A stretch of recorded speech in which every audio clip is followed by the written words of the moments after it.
ఏదైనా కొంచెం కష్టం వస్తే, ఏదైనా కొంచెం బాధ వస్తే, మొదటిగా దేవుణ్ణి నిందిస్తావు, రెండోదిగా నీ చుట్టూ ఉన్న వారి మీద నోరు పడేసుకుంటావు. సహజంగా మనిషికి ఉండే తత్వం ఇది.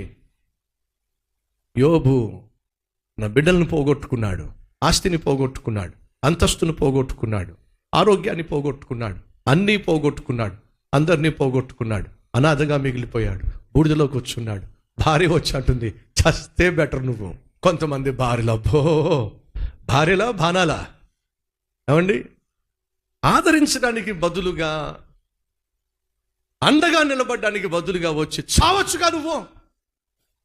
అప్పుడు కూడా యోబు తన నోటితో తప్పు చేయలేదటండి. కారణం తెలుసా? తాను నీతిమంతుడు. దేవుడు సాక్ష్యం ఇచ్చాడు, భూమి మీద ఉన్న వారిలో యోబు వంటి నీతిమంతుడు, యథార్థవంతుడు మరొకరు లేడు. లేడని నువ్వు చెప్తున్నావు, కానీ ఎందుకంత నీతిగా ఉన్నాడో తెలుసా? ఎందుకు? నువ్వు ఇచ్చిన ఆశీర్వాదాలు చూసుకొని ఆ ఆశీర్వాదాలు తీసేసాయి, నిన్ను ద్వేషిస్తాడో. సాతాను అన్నప్పుడు సరే పరీక్షిద్దాం. పరీక్ష గుండా యోబు వెళ్ళినప్పుడు ద్వేషించలా. కారణం తెలుసా? యోబు దేవుణ్ణి సేవించింది వరాల కోసం కాదు. యోబు దేవునికి భక్తునిగా జీవించింది దేవుడిచ్చిన ఆశీర్వాదాలను బట్టి కాదు. మనలో చాలా మంది దేవుని దగ్గర ఎందుకు వస్తామో తెలుసా? దేవుడిచ్చే వరాల కోసం వస్తాం, దేవుడిచ్చే జవాబు కోసం వస్తాం, దేవుడిచ్చే ఆశీర్వాదాల కోసం వస్తాం. అలా దేవుడిచ్చే ఆశీర్వాదాల కోసం, వరాల కోసం వచ్చేటటువంటి వాళ్ళు వినండి, ఆ ఆశీర్వాదం కానీ నువ్వు అడుగుతున్నటువంటి వరం కానీ కొంచెం ఆలస్యమైతే దేవుణ్ణి నువ్వు ప్రశ్నిస్తావు, దేవుణ్ణి నువ్వు దూషిస్తావు. కొన్ని సందర్భాల్లో దేవుణ్ణి విడిచిపెట్టి వెళ్ళిపోతావు. ఎందుకని? దేవుని పట్ల నీకున్న భక్తిని బట్టి, శ్రద్ధను బట్టి, లేదా ప్రేమను బట్టి నువ్వు దేవుని దగ్గరికి రావటల్లా, కృతజ్ఞత కలిగి దేవుని దగ్గరికి రావటల్లా. మరి ఎందుకని? ఆయన దగ్గరికి వెళ్తే ఆరోగ్యం వస్తుంది, ఆయన దగ్గరికి వెళ్తే ఉద్యోగం వస్తుంది, ఆయన దగ్గరికి వెళ్తే గర్భఫలం వస్తుంది, ఆయన దగ్గరికి వెళ్తే ఆశీర్వాదం. ఏదో ఒకటి ఆశించి నువ్వు దేవుని దగ్గరకు వస్తున్నావు. నీ ఆశ తీరకపోతే నీ నోరు పడేసుకుంటావు. అది సరైన ఆత్మీయత కానే కాదు. నీ ఆత్మీయత సరైనదో కాదో అప్పుడప్పుడు దేవుడు పరిశీలిస్తాడు, పరిశోధిస్తాడు. ఆ పరీక్షలో నువ్వు ఫెయిల్ అయినట్లయితే నువ్వు నిరూపిస్తున్నావు. ఏమని తెలుసా? నువ్వు దేవుని దగ్గరకు వరాల కోసమే వస్తున్నావు తప్ప వరాలు ఇచ్చే దేవుని కోసం కాదు నిరూపిస్తున్నావు. వినండి, ఆత్మీయ యాత్రలో అబ్రహాము పరీక్షించబడ్డాడు. తను ప్రార్థనా జీవితాన్ని నిర్మించుకుంటూ బలిపీఠము కట్టి బహిరంగంగా తన విశ్వాసమును గూర్చి తెలియచేస్తున్నప్పుడు పరీక్ష వచ్చి పడింది. ఏమిటా పరీక్ష? కరువు సాధారణంగా ఏం చేస్తుందో తెలుసా? పూట గడవకుండా చేస్తుంది, ఇబ్బంది కలిగిస్తుంది. ఒక్క అబ్రహాము మాత్రమే కాదు, తనతో పాటు తన భార్య వస్తుంది, అలాగే తన పని వాళ్ళందరూ వస్తున్నారు. ఒక జనంగా కలిసి వెళుతున్నప్పుడు, ప్రయాణం చేస్తున్నప్పుడు కరువు వచ్చి పడింది. ఎక్కడొచ్చిందయ్యా అంటే అబ్రహాము ఉన్న ప్రాంతంలో కరువు వచ్చి పడింది. ఈరోజు ఒక శ్రేష్టమైన సత్యాన్ని మనం అందరం గమనిస్తే బాగుంటుంది. ఏంటో తెలుసా? క్రైస్తవ బాట పూల బాట కాదు.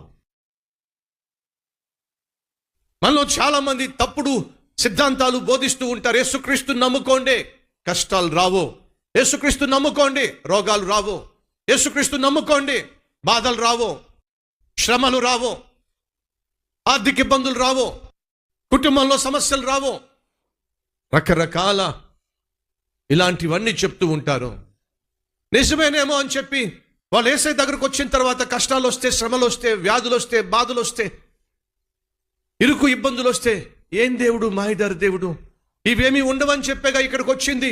వచ్చిన తర్వాత తీరా చూస్తే ఇవి ఇలాగే ఉన్నాయిగా అని చెప్పి వాపోతూ ఉంటారు, దేవునికి దూరం అయిపోతూ ఉంటారు. యేసుక్రీస్తు దగ్గరికి రావాల్సింది ఆయన ఇచ్చే వరాల కోసం కాదండి, మరే సిలువలో తాను చేసిన త్యాగం ద్వారా ఉచితంగా నీకు ప్రసాదించే క్షమాపణ కొరకు రావాలి. యేసుక్రీస్తు నీకు అనుగ్రహించగలిగిన నిత్య జీవం కొరకు రావాలి. మనిషి జీవితము 60, 70, 80 సంవత్సరాలు కాదో, మనిషి మరణించిన తరువాత అసలైన జీవితము ప్రారంభం కాబోతుంది. ఆ చిన్న గుడ్డులో ఆ పిల్ల ఉంటుందట. ఆ గుడ్డులో ఉన్న ఆ పిల్ల అనుకుంటుందట, ఇదే నా ప్రపంచము, ఇదే నా ప్రపంచము అని చెప్పి ఆ గుడ్డులో ఉన్న ఆ పిల్ల 1 రోజు, 2 రోజులు, 3 రోజులు, 4 రోజులు, 10 రోజులు, 15 రోజులు, 20 రోజులు, 21 రోజులు, 21 days ఆ గుడ్లో ఉంటుంది. ఆ గుడ్డే తనకు ప్రపంచం. ఆ గుడ్డే తన ప్రపంచం అనుకుంటుంది. ఈ గుడ్డుకు మించినటువంటి ప్రపంచం ఇంకేమీ లేదు అనుకుంటుంది. తాను అప్పటి వరకు నివసించిన ఆ గుడ్డు అనే ప్రపంచంలో నుంచి 21వ రోజు దాటిన తర్వాత అది నెమ్మదిగా పొడుచుకొని బయటకు వస్తుంది. అప్పుడు మహా ప్రపంచాన్ని చూస్తుంది. ఎప్పుడైతే గుడ్డులో నుంచి బయటకు వచ్చిందో మహా ప్రపంచం కనిపిస్తే, ఇంత పెద్ద ప్రపంచం ఉందా? ఈ గుడ్డే ప్రపంచం అనుకున్నా, అక్కడక్కడే తిరిగా, అదే సమస్తం అనుకున్నా. గుడ్డు ఏ రీతిగా, గుడ్డులో ఉన్న పిల్ల ఏ రీతిగా ఆ గుడ్డే ప్రపంచం అనుకుంటుందో, ఆ 21 రోజులే తన జీవితం అనుకుంటుందో, మనలో చాలా మంది అదే స్థితిలో ఉన్నారు. ఈ 70-80 ఇయర్సే నీ జీవితం అనుకుంటున్నావు. ఈ భూమి మాత్రమే ప్రపంచం అనుకుంటున్నావు. ఈ భూమి ఆ చిన్న కోడి పిల్ల ఏ రీతిగా గుడ్డులో ఉంటుందో అలాగే నువ్వు కూడా ఈ భూమి అనే గుడ్డులో నువ్వు ఉన్నావు. అది 21 రోజులు, నువ్వు 70, 80, 90 సంవత్సరాలు. ఎప్పుడైతే ఈ గుడ్డులో నుండి నువ్వు ఒక్కసారి బయటికి వెళ్తావో, దేవుడు సృష్టించిన మహా ప్రపంచాన్ని నువ్వు చూడబోతున్నావు. క్రీస్తునందు నువ్వు నిద్రిస్తే, క్రీస్తునందు నువ్వు మృతి చెందితే పరలోకము అనే మహా ప్రపంచాన్ని చూడబోతున్నావు. క్రీస్తు లేకుండా, క్రీస్తు క్షమాపణ పొందకుండా నువ్వు మరణిస్తే నిత్య నరకము అనే మహా అగ్నిగుండాన్ని చూడబోతున్నావు. ఈరోజు ఈ మాటలు వింటున్న సహోదరి సహోదరులు, నీ తలనొప్పి కంటే, నీ కడుపు నొప్పి కంటే, నీ నిరుద్యోగ సమస్య కంటే, నీ ఆకలి మంటల కంటే బహు భయంకరమైనది నీ కోసం కాసుకొని కూర్చుంది. ఏమిటదే? నిత్య నరకాగ్ని. అగ్ని ఆరని, పురుగు చావని, ఎప్పుడు ఏడుపు, ఎప్పుడు పళ్ళు కొరుక్కుంటూ కేకలు వేసే స్థలము ఉంది. దాని పేరు నరకము. నిత్య నరకము. నిత్య నరకము అంటే ఎప్పుడు ఉండేది, ముగింపు లేనిది. నువ్వు చేసిన పాపములోనే, పాపిష్టి జీవితములోనే నువ్వు మరణించినట్లయితే తిన్నగా ఆ నరకానికి వెళ్ళబోతున్నావు. కానీ చేసిన తప్పులను బట్టి నా ప్రభు అనుగ్రహించే క్షమాపణ పొందుకున్నట్లయితే నువ్వు క్షమించబడ్డావు గనుక, క్రీస్తు వెల చెల్లించాడు గనుక, యేసుక్రీస్తు నందు ఉన్న వారికి ఏ శిక్షా విధి లేదో.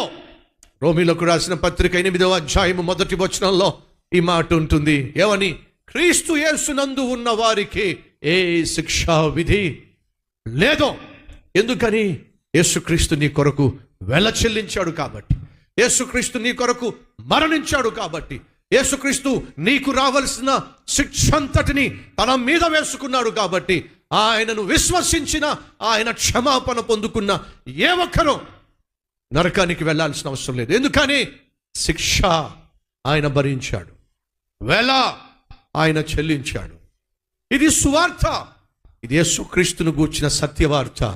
యేసుక్రీస్తును విశ్వసించిన ఏ ఒక్కరూ నరకానికి వెళ్ళనవసరము లేదో. ఎందుకని?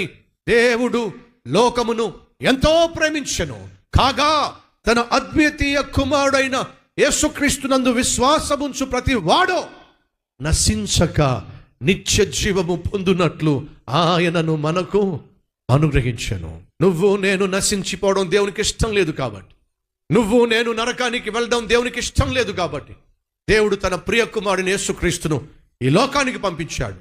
ఎందుకని?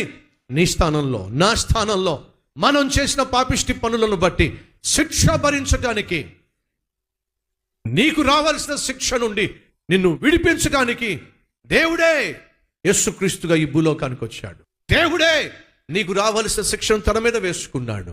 దేవుడే రక్తము చిందించి నా స్థానంలో మరణించాడు. దేవుడు కాబట్టే మరణాన్ని గెలిచి తిరిగి లేచాడు. నేను ప్రకటిస్తున్న దేవుడు మరణమును గెలిచి తిరిగి లేచినవాడు, మరణాన్ని జయించినవాడు, నేటికి సజీవముగా ఉన్నవాడు. యేసుక్రీస్తును నమ్మాల్సింది తలనొప్పి, కాళ్ళనొప్పి, కడుపు నొప్పి కోసం కాదు. యేసుక్రీస్తు నువ్వు విశ్వసించాల్సింది, యేసుక్రీస్తు సన్నిధికి రావాల్సింది ఆయన నీకు అనుగ్రహించే పరలోక భాగ్యం కొరకు, పాప క్షమాపణ కొరకు, నిత్య జీవం కొరకు. ఎప్పుడైతే నువ్వు క్రీస్తును సొంత రక్షకునిగా అంగీకరిస్తావో, యేసును నీ దేవునిగా తండ్రిగా నువ్వు స్వీకరిస్తావో, విను సహోదరి సహోదరుడా, ఈ లోకంలో ఏ శ్రమ వచ్చినా, ఏ కష్టం వచ్చినా, ఏ బాధ వచ్చినా, ఏ వ్యాధి వచ్చినా, మరి ఏమొచ్చినా యేసుక్రీస్తు ప్రేమ నుండి నిన్ను దూరము చేయలేదు. ఎందుకని? నువ్వు యేసు నమ్ముకుంది, విశ్వసించింది ఈ భూ సంబంధమైనటువంటి ఆశీర్వాదాల కోసం మాత్రం కాదు. యేసు నమ్మినప్పుడు, యేసును విశ్వసించినప్పుడు ఆయనతో పాటు నీవు సకల ఆశీర్వాదాలు అనుభవిస్తావు, అందులో సందేహం లేదు. కానీ ఆయనను అంగీకరిస్తున్న కారణం మాత్రం ఆశీర్వాదం కోసం కాదు, మరి ఆయన అనుగ్రహించే పాప క్షమాపణ కోసం, నిత్య జీవము కోసం నువ్వు క్రీస్తును సొంత రక్షకునిగా అంగీకరిస్తున్నావు. ఎప్పుడైతే క్రీస్తును క్రీస్తుగా నువ్వు అంగీకరిస్తావో, వినో, వరాల కోసం కాకుండా వరాలు ఇచ్చే దేవుణ్ణి నువ్వు కోరుకున్నప్పుడు ఆ దేవుడు నీకు సకల ఆశీర్వాదాలు ఇస్తాడు, నీకు సమస్తము ఇస్తాడు.